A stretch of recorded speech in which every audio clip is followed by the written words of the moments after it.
It's episode 3 of All Things Covered with Patrick Peterson and Bryant McFadden, part of the CBS Sports Podcast Network. The name says it all. If you like what you hear, download and subscribe, and make sure you leave us a 5-star rating on Apple Podcasts. You can also watch us on YouTube. Just visit youtube.com/allthingscovered. But Pat, we got another outstanding episode for the folks today. What are we going to cover on this episode? Man, this week's episode, we're going to cover the Cardinals' Week 4 loss against the Panthers and our next week matchup against the Jets. COVID-19 hitting the NFL last week. Bill O'Brien becomes the first coach to get fired in the 2020 season. And, of course, we got to talk about the NBA Finals, baby. No question, NBA Finals, Lakers versus the Heat. Me and Pat, we're big-time Laker fans, and unfortunately the Heat stole one, but we'll see them Tuesday night. Tuesday night, we definitely will see them. But let's transition, listeners, viewers, to the Chopping It Up Zone, right? We're still in the first quarter of our show, but this week, Chopping It Up Zone will consist of jersey swaps, post-game player interaction. And right now, as you see, if you're watching us on YouTube, you look at my guy, Pat P., look at his background. Before we get into the memorabilia standpoint, when you have received from any other former player or current player, Pat, but you got some nice hardware sitting right behind you. Tell us a little bit about what you got. I got, like I told you about last week, I got a couple trophies behind me. That's that trophy out. You can't even see it. It's clear. That's that elite punt returner trophy I was telling you about that they made for your boy in 2010, and Tyron ended up coming to get that trophy right behind me. So now that's the trophy that whoever receives that award at LSU, that's the same exact trophy they will get. Well, no, this is not even LSU. This is nationwide now. This is nationwide. Yeah. This is College Football Performance Award. So that was the first year that it came out in 2010. I was the first recipient. Wait a minute. Hold on. Let's go back. Rewind. College football created an award basically for you. I thought it was just LSU, because I mean LSU, that's a big deal. But you talk about college football, that's a bigger deal. Yeah, so college, hold on, it's sucker heavy too, man. Make sure don't drop it. We know you got good hands now. Hey, I did. Ooh. All right. Man, folks, that's big time right there. That's big time. Hey, where is that? Boom. We see you, 2010 Elite Punt Returner Trophy, Patrick Peterson. Yeah. Let me put this thing heavy, man. Put it back the right way. Yeah, make sure you be careful with that. Yeah, man. And then you got I see the Jim Thorpe. Yeah, you know I gotta have a Thorpe shiner. Hey, pretty, you want to say hello to the people on the camera? I see you got little mama. We got a guest. We got a big time guest in with us tonight on All Things Covered. We got a big time guest, Miss Peyton. But Little that's Peyton. the Thorpe. That's the Thorpe, and the Beneric is a little bit too high for me to get right now. That's big time. Yeah. But I got a couple spots open for some other awards. Yeah, so we know when you talk about this particular year, the NFL put some restrictions on, post-game interaction, right? What we've grown accustomed to seeing as fans, and clearly for you as a player, being able to interact with the players you went against. You might have some friends on the opposing team, being able to chop it up, take some pictures. I know when I played, I used to always get pictures with some of my friends and clearly some of the Florida State guys that I played against. And not being able to have that interaction and jersey swaps, how different has that been for you as a player? It's been very different this year because, that's something that I look forward to, throughout the course of the season, getting some of the great young bucks, maybe getting someone added into the collection maybe that I wasn't able to get in the previous game that we played each other. So I think that's always something that we all miss about, the ending part of the game this year. But, we know that it will resume at some point. We just have to be patient. And there's ways that we can still get the jerseys to each other. We just have to, go through a protocol of getting them cleaned up and mailing them to the team's facility versus, taking it right off your back and giving it to whoever is asking for your jersey. Now, in our Memory Lane segment later in the show, we'll focus on a past matchup with the Cardinals and the Detroit Lions. More to come on that. But in that particular ball game, I think you were mic'd up. And we basically heard you as you covering, I think you were covering Calvin Johnson the entire ball game, following him for 4 quarters, but you basically asked Calvin, to swap jerseys after the ball game, right? Mm-hmm. How often do you do that?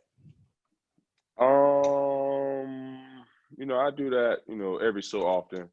For the most part, guys, ask me for my jersey, but if there's a guy that, like I said, that I don't have in my collection or who I felt that, is worth going after, I'm definitely going to, ask him because, we laid it all on the line. We had some great matchups. And, when I see that jersey in my house, I can always, go back to those games that we had against each other in, 2011, the game we had in 13, the last matchup we had in 15. So that's what I love the most about, collecting those jerseys, because it brings back those memories that you may have or that you may, kept in the memory bank from that game. What do you make of the criticism about teams and players being too friendly when it comes to things like that? You just went to war against a opposing player, and now you're asking for their jersey. I think that's just a little bit, bizarre for someone to say, that someone's soft to where they want to ask for another player's jersey. How come? How does that make another man, or that, give them that title of being too friendly or soft because you're asking for another guy's jersey? Like I said, it's a piece of memorabilia. We play this game, and it's a lot of great players, a lot of great legends that played this game. Why wouldn't you want to have a piece of history? You know what I mean? Why wouldn't you want to have something that, like I said, that you can remember on, in the future? So I have a bunch of jerseys in here that I can, like, I have my 99-yard jersey right here to my left. Mm-hmm. I remember almost vividly that whole game, just looking at that jersey. You know what I mean? Same thing when I have the AJ Green jersey in my warehouse. I remember almost, the first play of that game, me quit jamming him, me getting a pass interference. But I knew I was going to get a pass interference because I wanted to set the tone at the get. I didn't care. So that was the goal. That was the goal. Okay. My goal was to be the quick jam to let them know that it's going to be a fight from the get-go. But I didn't care about the penalty, because now, now I'm setting the tone. But me seeing that jersey, I remember, the slant that he called on me, that Buck could have broke up when we was playing our fire zone coverage. You know what I mean? Just things like that. So I don't see that being too friendly. That just goes, to a piece of your collection, and to your memorabilia. That just goes to people who say it. Whoever says that, they're just not. I guess they just don't want to be. They don't want to have a piece of history in their house, I guess. I don't know. And speaking of pieces of history, clearly you have a lot. From the high school standpoint of, you guys been living under a rock. Pat was an All-American in high school. Collegiately, we see some of the collegiate awards behind you, and professionally as well. What are the best pieces in your collection right now? If you can give me the top pieces, like something that is like crazy unique that you have, what would it be? Out of my awards, or just like or anything? Just either awards that you personally achieved or something someone gave you, right? Okay. Okay, you can go.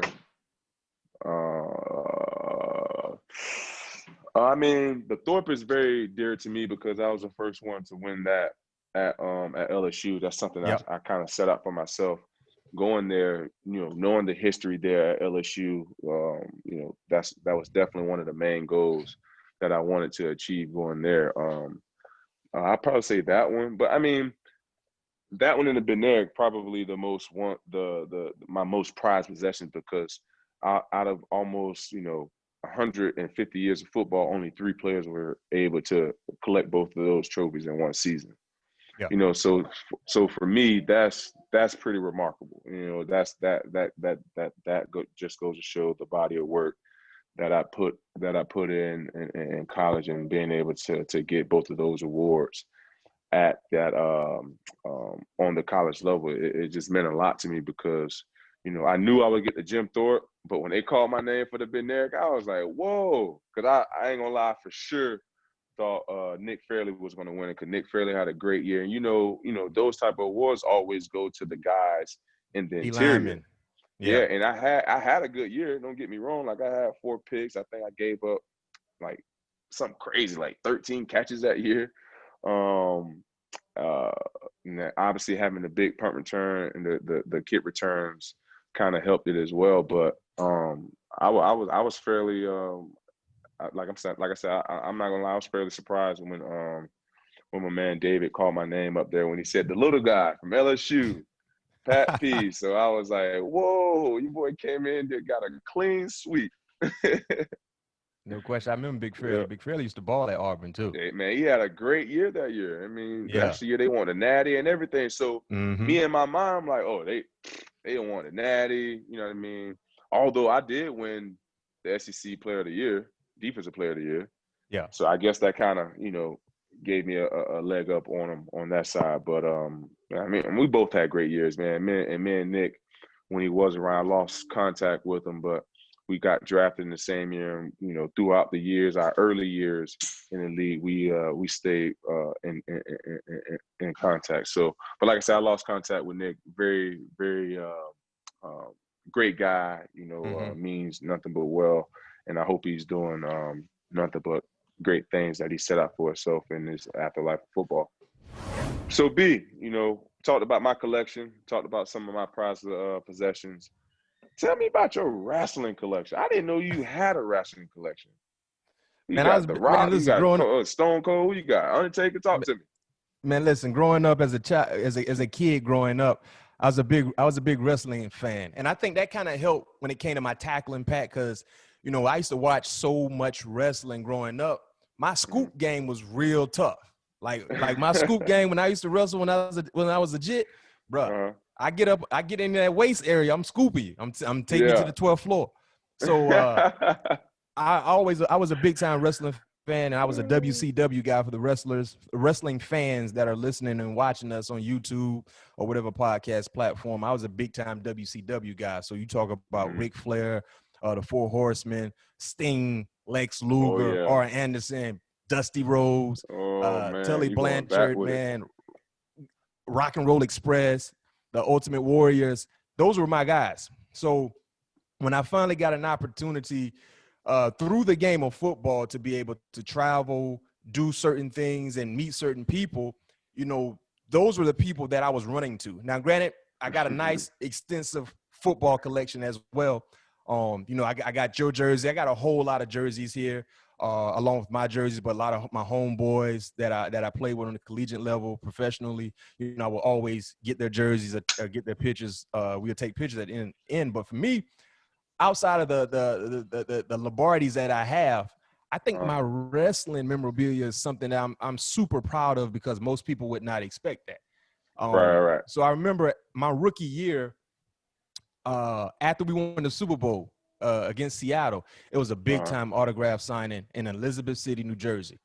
So they had some of the great. So at that signing, Pat, I got stuff from Barry Sanders, OJ, Howie, the who's of who was there. I took a picture of Jack Tatum, and growing up, Jack Tatum was always a guy that I admired because the way he played the game. He just didn't care anything about his body.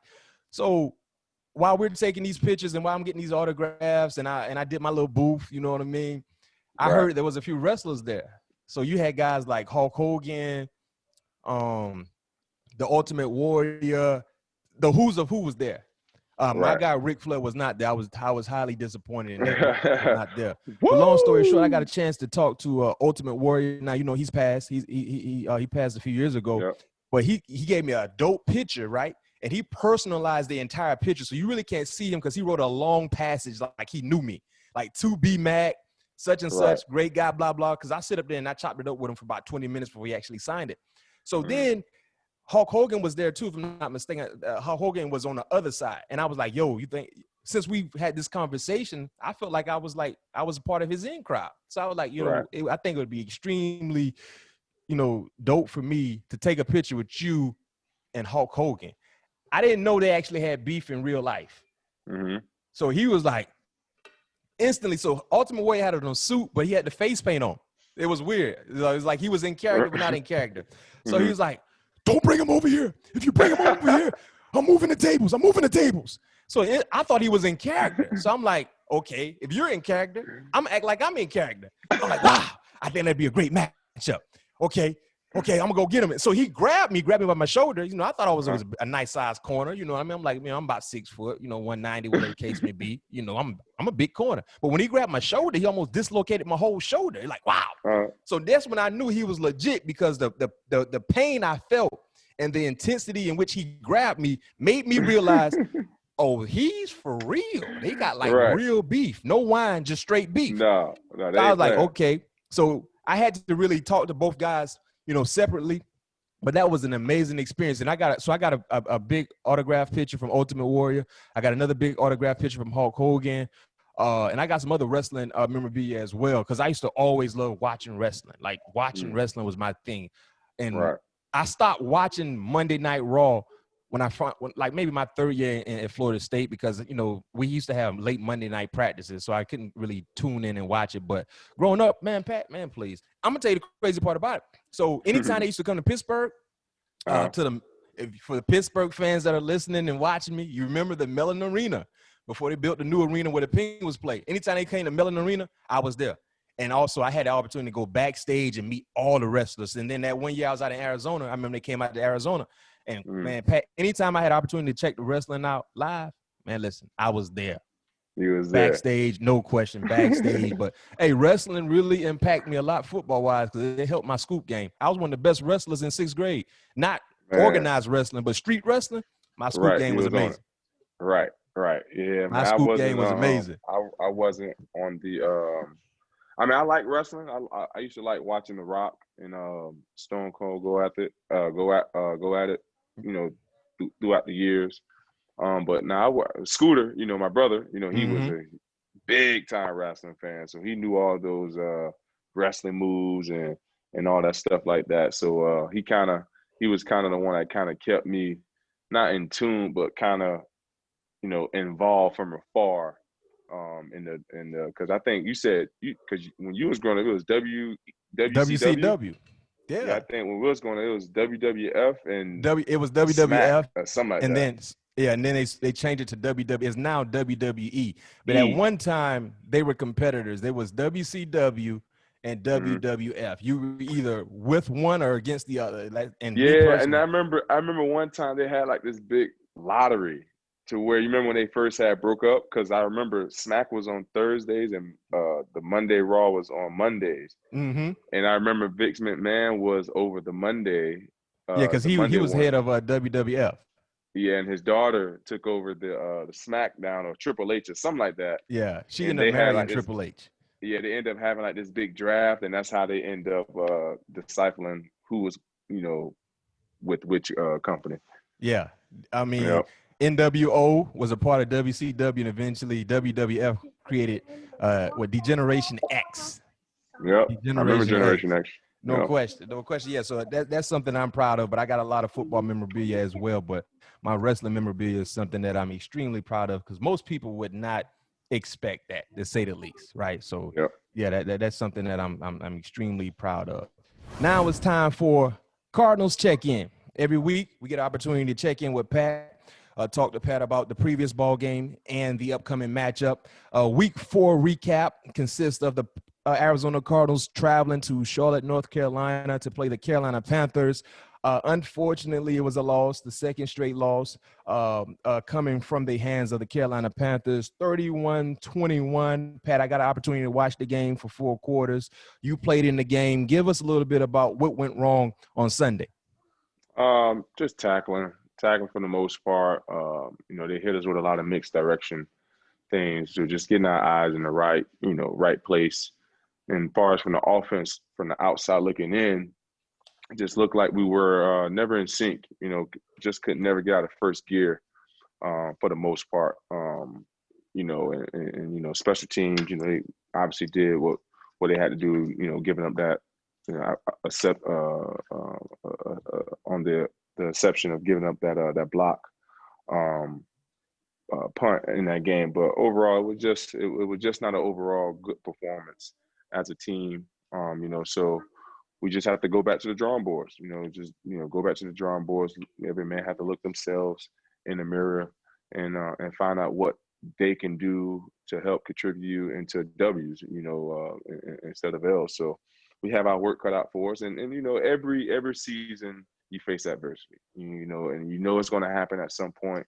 And I believe, with us facing adversity early, it's going to help build character of this football team. So I'm not saying that I'm excited that we had these two losses back to back, because we definitely felt that those were games that we should have won. But it's behind us now. Only thing that we can do is learn from it. So we have a big game against the Jets in New York. All the odds are stacked against us. We got to go back East Coast again on a 2-day trip. So we have to make sure that we're mentally prepared and physically prepared for another war on Sunday. Because we know we're going to get Sam Darnold and the troops best shot. Well, I can tell you this much, Pat. I can say this, and you can't say this because you're still playing the game and you're getting ready to play against the Jets. But I'm gonna keep it real with you. Whenever you in a slump, you kind of standing in some quicksand and you're trying to get some momentum going, the Jets is who you need to call. When you watch Ghostbusters and you saw some ghosts, who you call was Ghostbusters. If you need a win, or if you're struggling, who you call? The Jets. I'm sorry, Jets fans, but stop me when I tell a lie. And right now I ain't telling no lie. So, that's a great matchup to have, and we're going to dive more into that matchup. But hey, you need a win, who you call? Who you gonna call? The New York Jets. Mo Rooney. Remember that commercial? Hey, so what's crazy though, Pat? Me and you text all the time weekly, about the matchups and specific matchups that you might have. But I text Pat Sunday morning. I think it's around 10:30. And I'm like, boy, it's a good. I said something like it's a good day to get a pick or something like that. Yeah, it's a good opportunity to get a pick for sure. And I'm watching the ball game. Working, looking at all the ball games, but I always tune in to watch you and watch the Cardinals. And I'm looking at the game, and I said, wait a minute. I'm looking at the design of the coverage. I see where you were at. You're on the left side of the football field, left corner. And usually I kind of pinpoint what kind of coverage y'all in based on my knowledge of the game. And I see you go from a flat corner and just ultimately improvise and create depth to potentially play like a safety-like position. And Teddy Bridgewater did not understand the disguise concept and threw it right in your chest. Talk us through that entire play. So what I want you to do, Pat, me and you can have football talk all day and we understand it, but I want you to simplify this thing and break it down to exactly the call that y'all were in and what were your responsibilities that led to an interception for your team. Yeah, we was in, I can't tell you the exact call we was in, but we was in a particular technique to where I had to play a tight half technique, which will make me, 7 yards depth playing the corner position, but at the snap of the ball, having to get back to about 12 to 15 yards depth, 2 yards inside the numbers. It's a great, boundary call because I don't have to run extremely too far, but on that one, we got it into the field. So I had to bust my butt a little bit harder to get to my landmark because I had 3 receivers in my area. But yeah, going back to like I said, defense, and that put me and the safety pretty much switch responsibilities. Now he's playing the So you had 3. So you had 3 receivers. So you got to play the deepest of 3, whatever the deepest one is. Okay, gotcha. Yep. And they ran, and the route they ran nothing but a 87 seam. Mm-hmm. So with the explain to the listeners and viewers what an 87 seam is.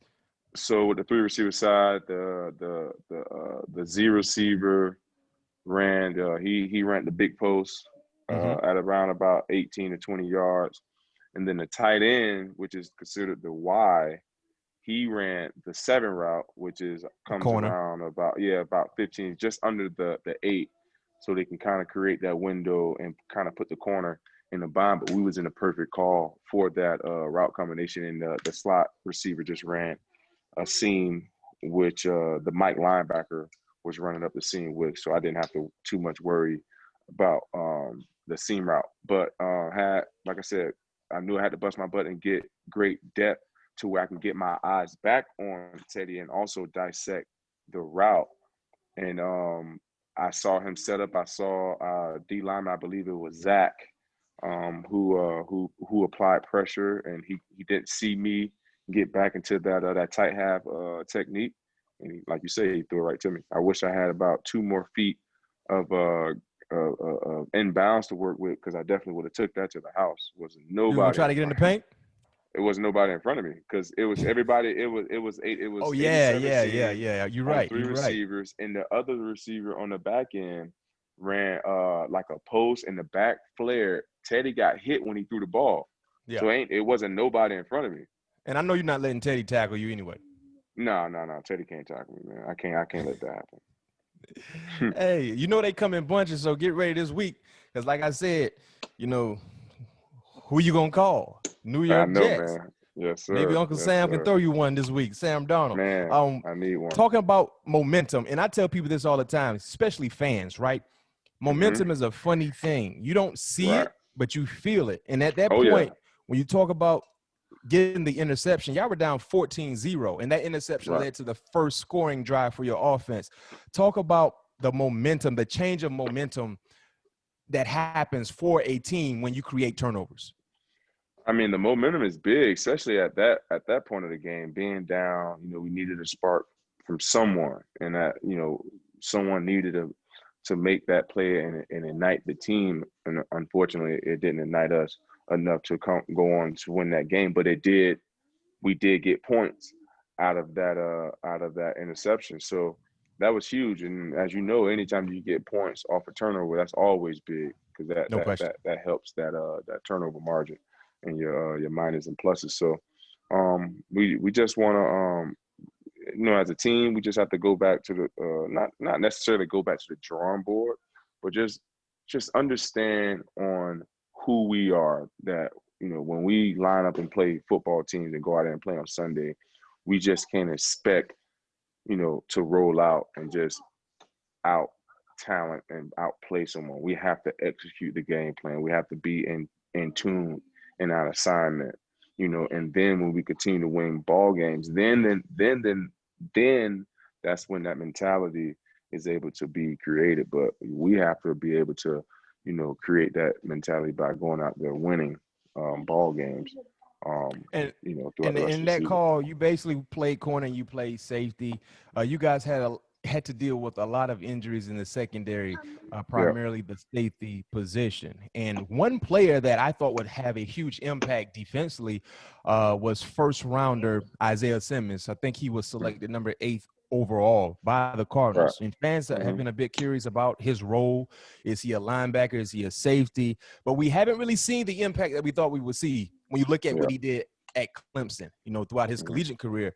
Tell us a little bit about, who he is as a player and why we haven't seen the production we thought we would see based on the investment that the Cardinals made in selecting him top 10. And he was deserving of going top 10 in my opinion. Seen that transition of collegiate production on the NFL field yet. Yeah, that's just something that's hard to pinpoint, but also at the same time, when he was in college, he played so many different positions, and to me, in college, it's not as complex as it is in the league.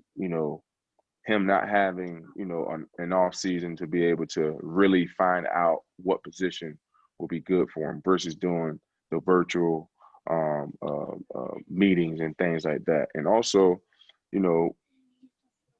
I'm sure they didn't expect, DC to have the season that he's having, because it's hard to put. Campbell can play. It's hard to put, that type of guy on the bench when necessarily your first round is not technically ready. So I think you remember when y'all signed Campbell? First thing I told you, I said Fort Myers can play ball. Oh yeah, he can play, Yeah. and he got he knows the game, very very high IQ, and just fits well at that position, and he's a vet. He played a lot of ball, not having an off season, so it'll be better for him to adapt to something like this versus having a rookie coming from college that don't really know the scheme, don't really know the system, to come in and expect him to play fast, but. I will tell you this: he is a great kid, and he's slowly trying to find out his role on this team. And that's the most difficult part. For a young player coming from all the success that he had in college and some of the things he was able to do, and now he feels like he's kind of handcuffed. But in a sense, he's not able to really go out there and showcase his talent. But at the same time, where can we put him, to help him be successful on the field? That's going to come down to coaches. That's what they get paid to do. Putting their best players in positions to be successful. So, he can play. He can play anything. He can play the mode. He can play safety. But at the same time, as a safety, what safety you going to put him in front of? What linebacker you going to put him in front of? You know what I mean? What outside linebacker you going to put him in front of? So that's the thing. So hopefully we can find a role for him here pretty soon, because he's definitely a great talent. Don't get me wrong about that. He's definitely a great talent, and I can't wait to see him start to flourish in this league here pretty soon. Yeah. I know we talked about the Week 5 matchup a little earlier. Road trip to New York. Pat, anytime you go to New York, it's a big deal. Regardless of the team you're playing against, it's a big deal. You travel to play the New York Jets. What's the mentality going up against a winless team that has been struggling the entire year?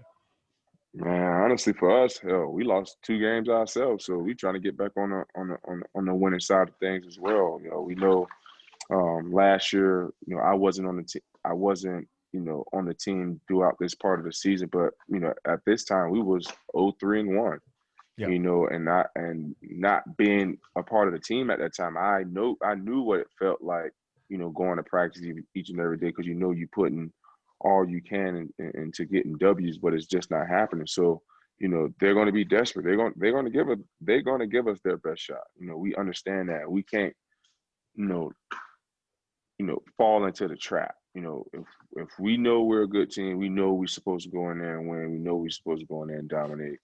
We shouldn't give them any chances. We have to go in there and do that. We can't let teams or let, situations hang around, linger around. Next thing you know, you're in a dogfight.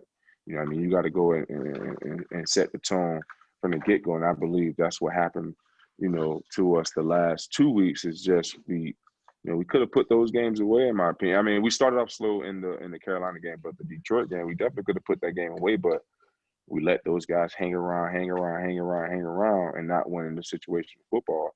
And next thing you know, we end up losing that game. So going into this game against the Jets, we just want to play dominant football and get back on track. We know that's not going to be easy, because we're on the road, going to play a East Coast team again, coming from the West Coast. So, like I said earlier, all the odds going to be stacked against us, but we can't let that be an excuse. Yeah, and they're winless. But I can tell you this much, Sam Darnold has been fighting. He's been competing. Watching that Thursday night game last week. He definitely was competing. Yeah, he's competing, and he's making things happen, if not with his arm, with his leg. So he's a guy that's going to fight for 4 quarters. And one of his primary pass catching option is Jamison Crowder. Now, the matchup that I think ideally would be for you guys is to line you up on Jamison Crowder. But the thing about Jamison, Pat, he lines up a lot in the slot, and they move him around a lot. Yeah, they move him around a lot. So is there a potential matchup with you and Jamison Crowder? And if so, would you follow him when he's in the slot as well? I don't know. I haven't got the game plan yet. But we're gonna have to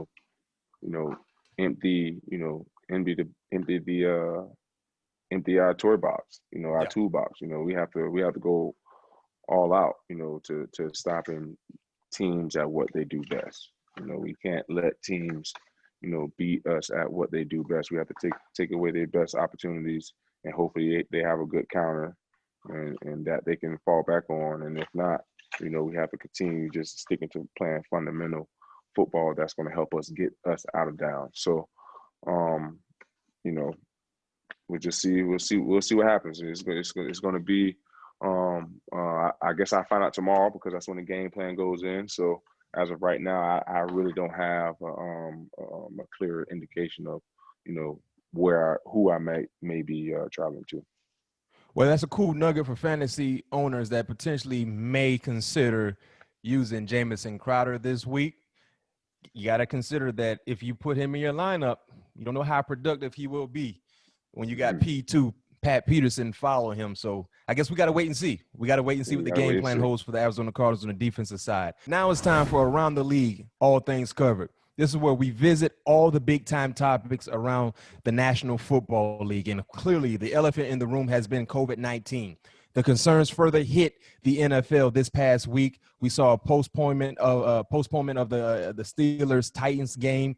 That will be postponed to a later date. We saw a rescheduling of the Kansas City Chiefs and the New England Patriots ball game because of what happened with Cam Newton when he tested positive. We saw Raiders get criticized for a team gathering with players that were involved that did not have a mask on, and the league came down big time. I mean, they fined Darren Waller, I think, $30K, along with some other players that got fined $15K. So seeing how serious the league is taking this, and we're not saying the players are not taking this seriously as well, but the league, they're trying to emphasize, be extremely mindful in what you do and how you do it. Right. What has been said within your organization, Pat? Seeing what has happened with some teams, either getting the game, postponed or rescheduled. What has the main point the Cardinals are trying to get across throughout the organization?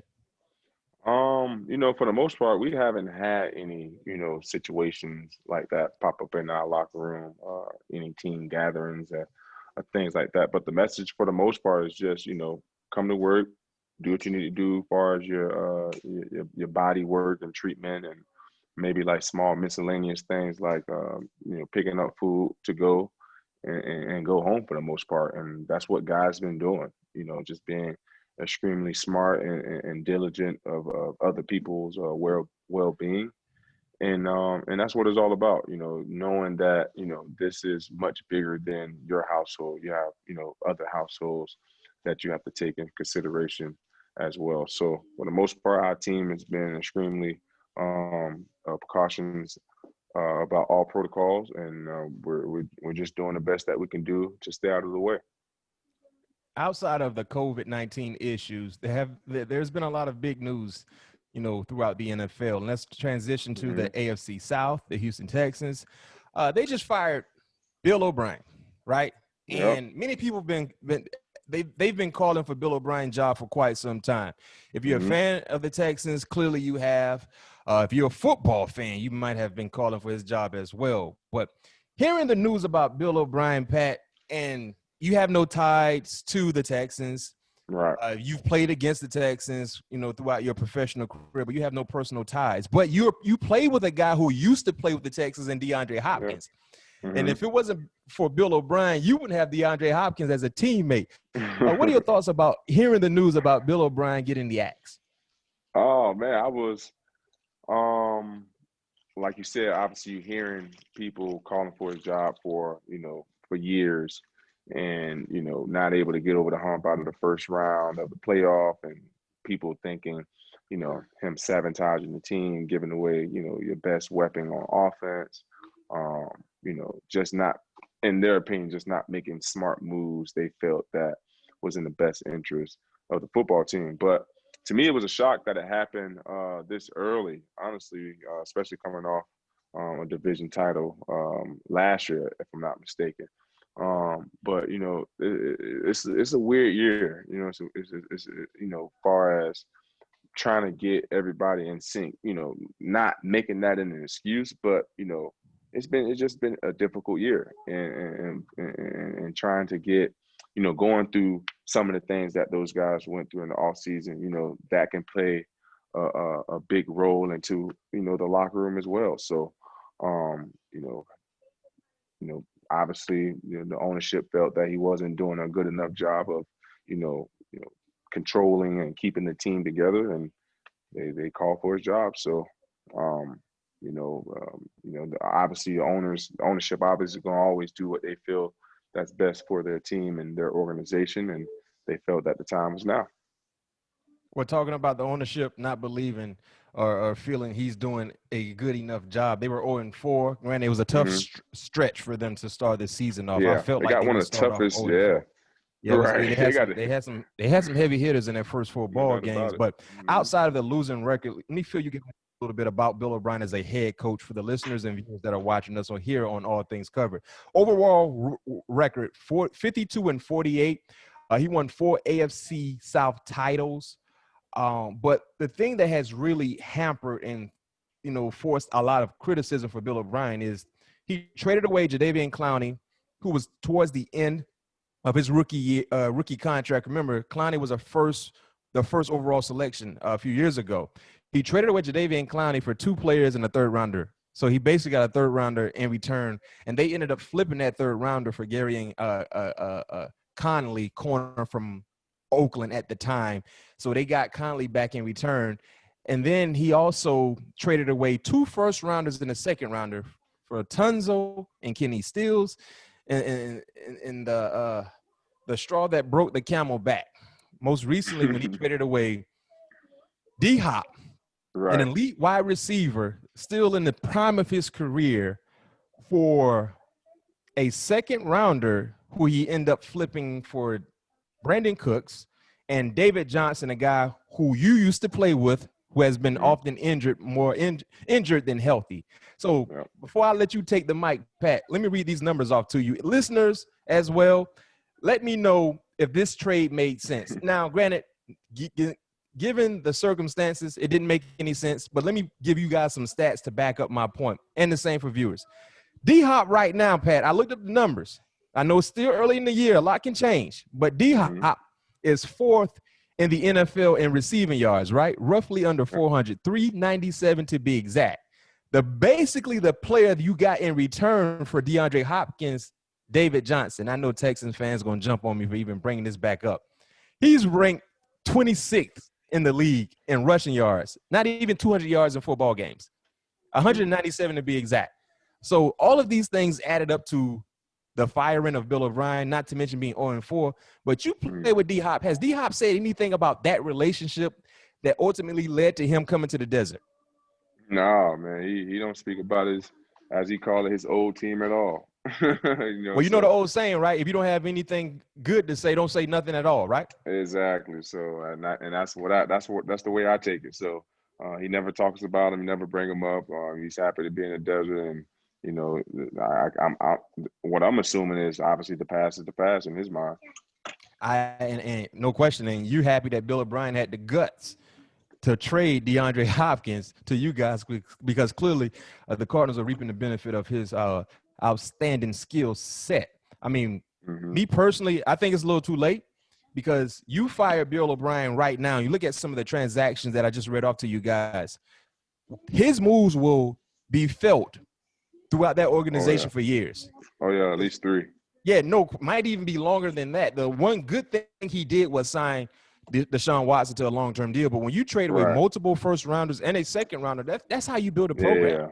Yeah. And they don't have that luxury. So, hey, Bill O'Brien, you did enough damage. I mean, you did enough damage. And keeping it in tune with the Texans, Pat, I want to read to you. So before Bill O'Brien got fired, we heard about the rumors about Earl Thomas, a guy who know well. He was a part of the 2010 All-Decade team with you in the secondary. Before Bill O'Brien lost this past weekend to the Vikings, he actually wanted to bring in Earl Thomas. They brought him in for a workout.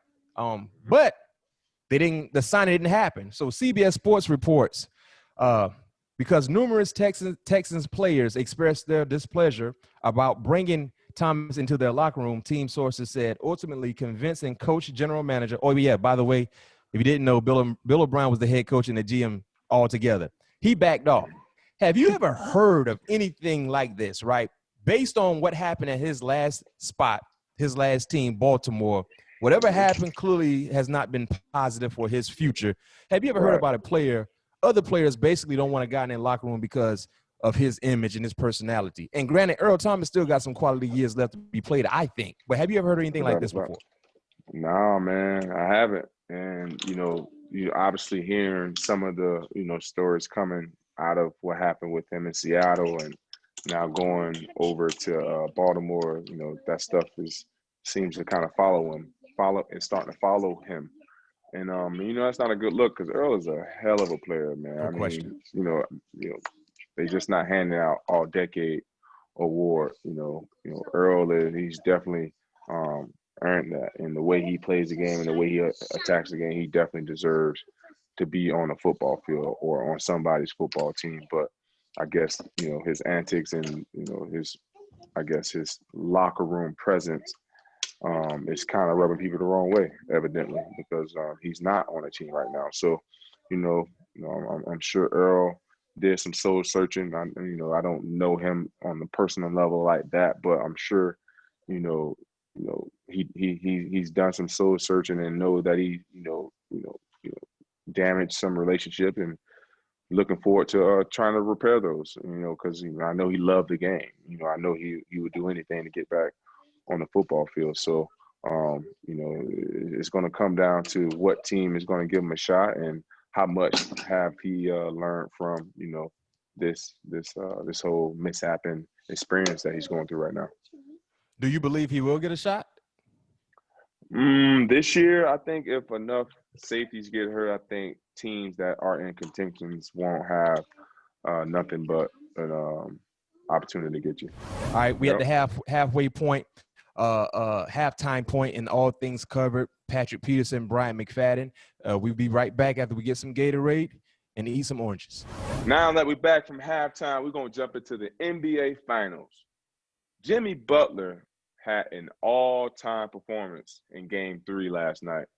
Jimmy Butler was the first player to outscore and out-rebound and out-assist LeBron James in the final game. Jimmy Butler also became the first player in NBA history with a 40-point triple-double in a finals win. Seen him mouthing off in that game to LeBron, y'all are in trouble. What do you see in this series now? And did the Lakers take their foot off the gas after being up 2-0 and knowing the Miami Heat were dealing with injuries?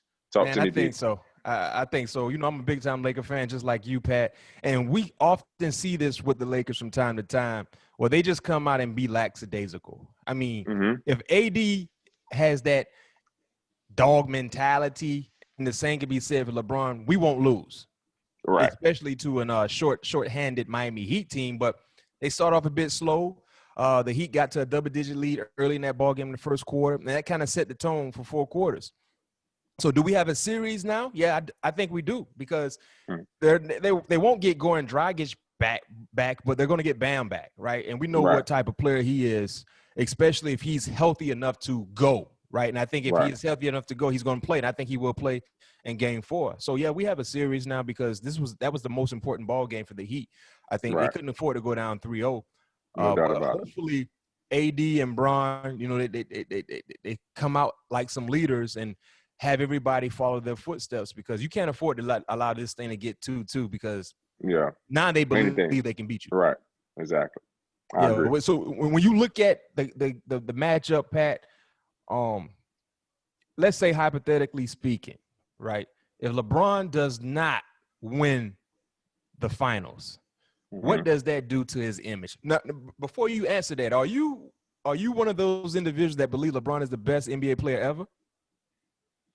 No. I'm a Kobe Bryant fan, so LeBron is great. Don't get me wrong, and he's definitely done things that we've never seen nobody else do before. But in my opinion, no, Kobe's my guy. I can't put him in this. To me, Kobe is in my opinion, Kobe is the best basketball player to ever play. You know what I mean? But we're not talking about that. But I'm not one of those guys who believe LeBron is I believe he's the best basketball player in the world right now for sure. But to ever play the game, it's a debate. Don't get me wrong, it's definitely a debate.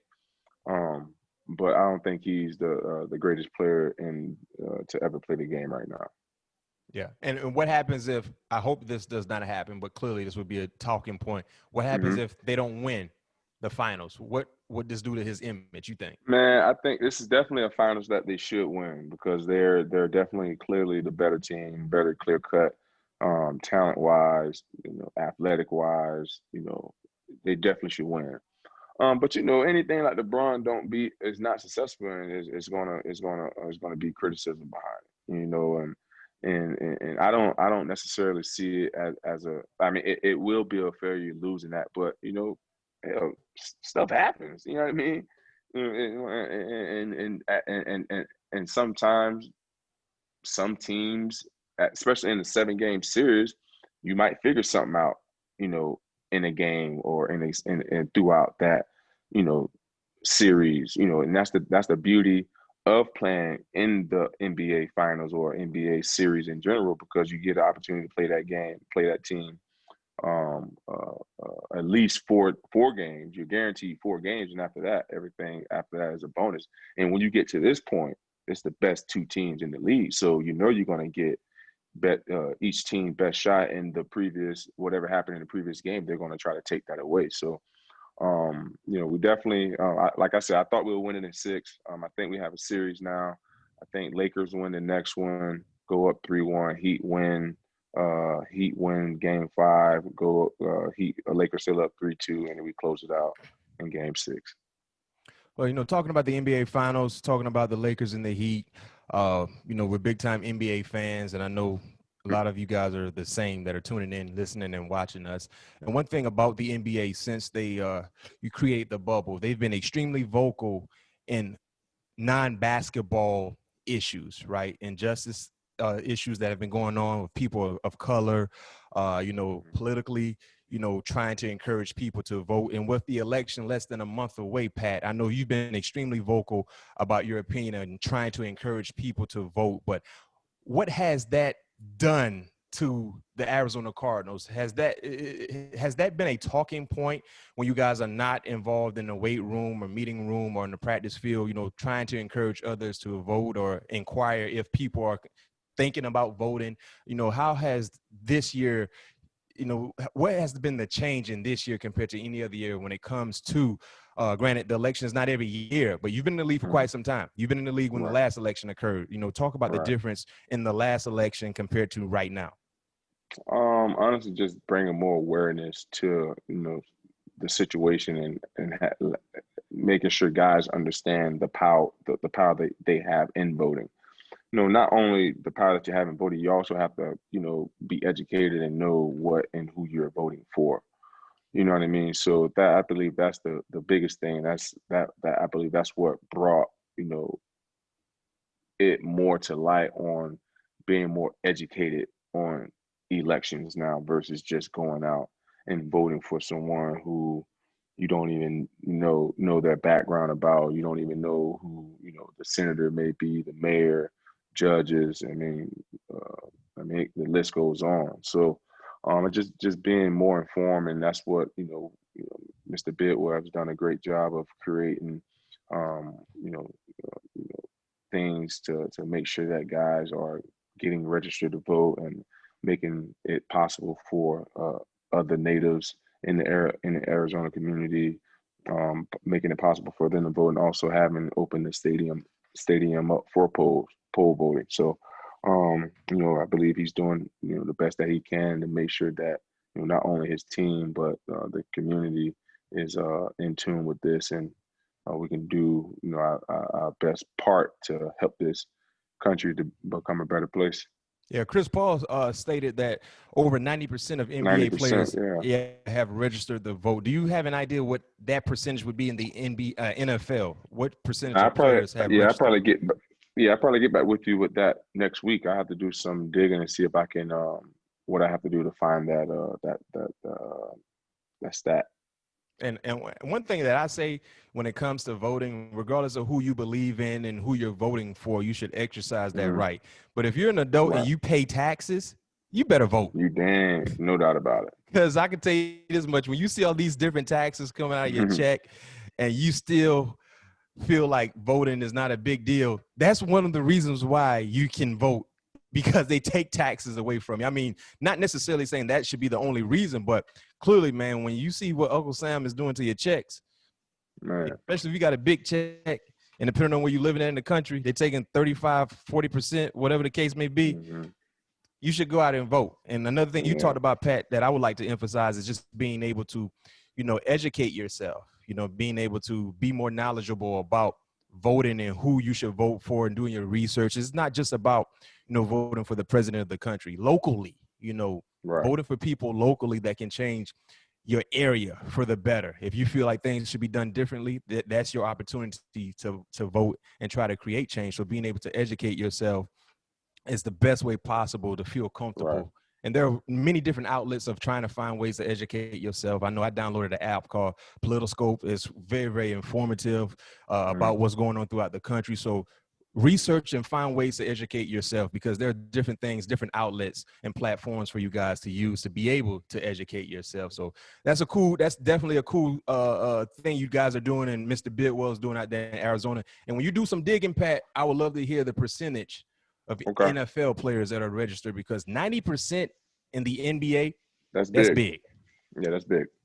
That's big. And now it's time for the outstanding part of our show. We call it 21 questions. Pat wears number 21. And every week we will select a question from a big-time fan, listener, viewer. But you got to make sure you attach a 5-star rating to be able to get your question as an option, to have your question as an option to be chosen. This week we have a unique big-time question from a huge fan, Charles Coriel. Number one, he gave us 5 stars. I appreciate you, Charles, for watching or listening to us weekly. He states he loves the podcast. Smooth talking, Pat P.